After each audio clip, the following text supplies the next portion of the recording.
Libro del origen de Jesucristo, hijo de David, hijo de Abraham. Abraham engendró a Isaac, Isaac engendró a Jacob, Jacob engendró a Judá y a sus hermanos. Judá engendró de Tamar a Farés y a Zará. Farés engendró a Esrón, Esrón engendró a Arán, Arán engendró a Aminadab, Aminadab engendró a Naasón, Naasón engendró a Salmón, Salmón engendró de Rahab a Boz, Boz engendró de Ruth a Obed, Obed engendró a Jesé, Jesé engendró a David el rey. David de la mujer de Urías engendró a Salomón, Salomón engendró a Roboán, Roboán engendró a Abías, Abías engendró a Asaf, Asaf engendró a Josafat, Josafat engendró a Jorán, Jorán engendró a Ocías, Ocías engendró a Joatán, Joatán engendró a Acaz, Acaz engendró a Ezequías, Ezequías engendró a Manasés, Manasés engendró a Amós, Amós engendró a Josías, Josías engendró a Jeconías y a sus hermanos cuando el destierro de Babilonia. Después del destierro de Babilonia, Jeconías engendró a Salatiel, Salatiel engendró a Zorobabel, Zorobabel engendró a Abiud, Abiud engendró a Eliaquín, Eliaquín engendró a Azor, Azor engendró a Sadoc, Sadoc engendró a Aquín, Aquín engendró a Eliud, Eliud engendró a Eleazar, Eleazar engendró a Matán, Matán engendró a Jacob y Jacob engendró a José, el esposo de María, de la cual nació Jesús llamado Cristo. Así, las generaciones desde Abraham a David fueron en total 14. Desde David hasta la deportación a Babilonia, 14, y desde la deportación a Babilonia hasta el Cristo, 14. Palabra del Señor.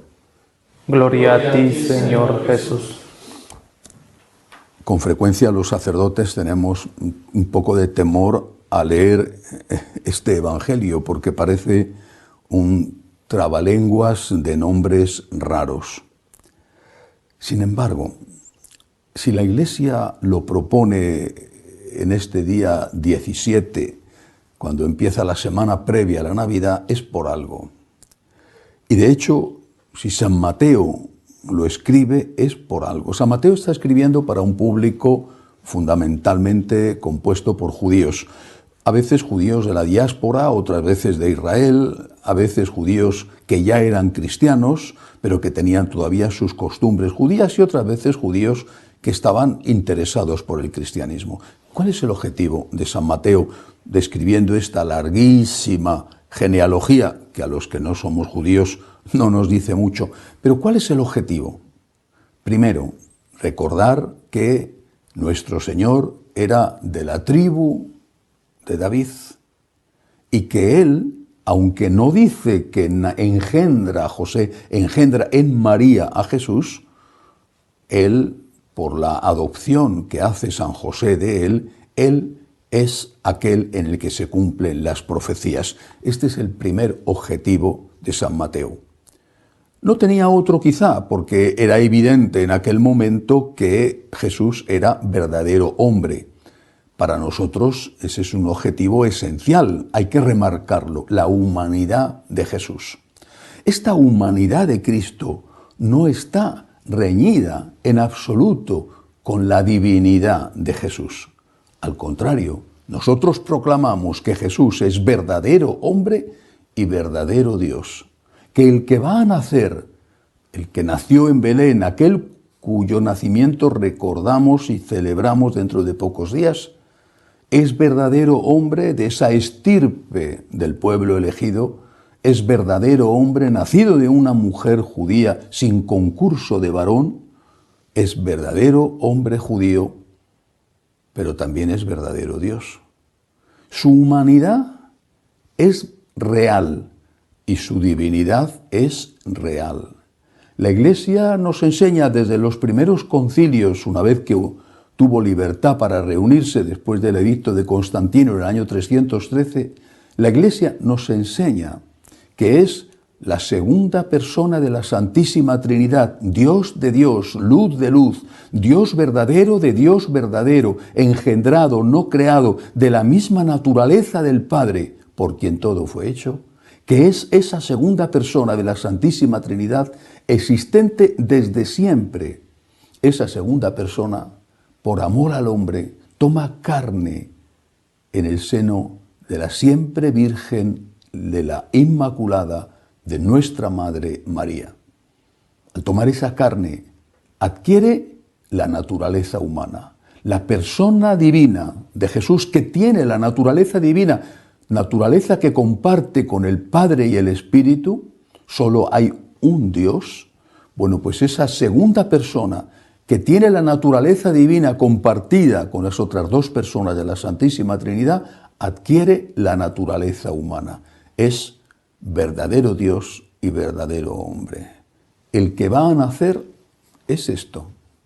Y la importancia está precisamente en que es un Dios que asume la naturaleza humana y después que nace de aquella manera tan pobre, tan humilde, incluso me atrevo a decir tan mísera, aunque ciertamente no le faltó lo esencial, que por desgracia a veces falta. No le faltó lo más importante, no le faltó el amor de su madre y tampoco le faltó el amor y el cuidado de su padre adoptivo, San José. No tenía ningún tipo de comodidad y me imagino que fue muy duro para la Santísima Virgen dar a luz a su primer y único hijo, en aquel momento su primer hijo, dar a luz a esa criatura que no sabía cómo iba a ser, porque su concepción no había sido normal, dar a luz a esa personita en aquellas circunstancias tan difíciles, en aquella humildísima, mísera, incluso cueva de ovejas.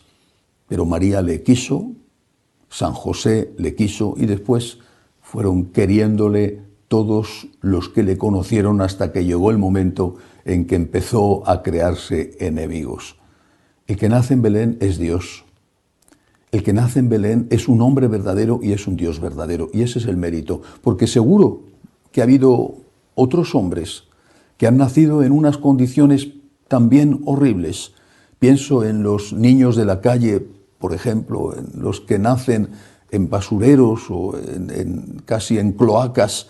Ha habido otros hombres que por desgracia nacen así, incluso sin tener ese cariño inmenso de la Inmaculada.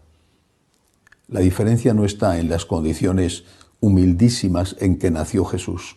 La diferencia está en que el que nacía ahí, en la cueva de Belén, era Dios. Y eso es lo que nosotros proclamamos y agradecemos. Dios se ha hecho hombre. Dios tiene la naturaleza humana por amor al hombre, pero Dios no deja de ser Dios después de haberse hecho hombre. Démosle gracias al Señor precisamente por eso. Que así sea.